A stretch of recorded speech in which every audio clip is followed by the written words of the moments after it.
Greetings students and welcome to another fantastic math lesson. Today we're going to go over ratios. A ratio is a comparison of two or more items of the same unit. And let's just say that if you make $3,500 a month, the ratio of spending to how much you make is 2 to 5. The question is, how much money are you actually spending? And more importantly, how much money are you saving? And you either spend your money or you save your money. So if you look at this diagram down here, I have the 5 blocks representing how much money the person makes, which is the $3,500. And the other 2 blocks represent how much they spend. So since we know the income is $3,500 and the ratio of spending to the income is 2 to 5, that means those 5 blocks all represent the $3,500. Since there are 5 blocks, you do 3,500 divided by 5, which is 700. So each block represents $700. And since the spending ratio is 2, 700 plus 700 is $1,400. So you're spending $1,400, which means the rest of it is going into savings. And since there are a total of 5 blocks for your total income, 2 of them are spending, 3 of them must be saving.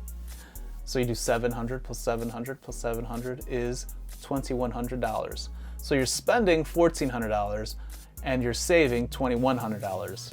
So that's when you have 2 items. What if you had more items? For example, say for a mutual fund.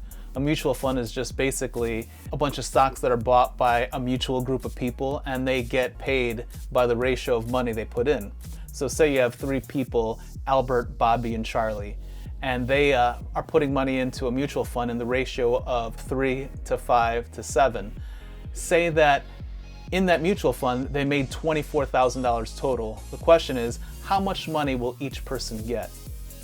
Well, since we know that the total amount of money is $24,000, we need to divide that $24,000 by the total number of blocks that are shown there. So if we add 3 plus 5 plus 7, you get 15.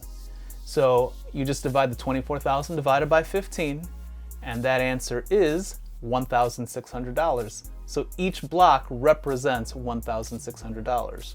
So Albert gets 1,600 plus 1,600 plus 1,600, which is $4,800.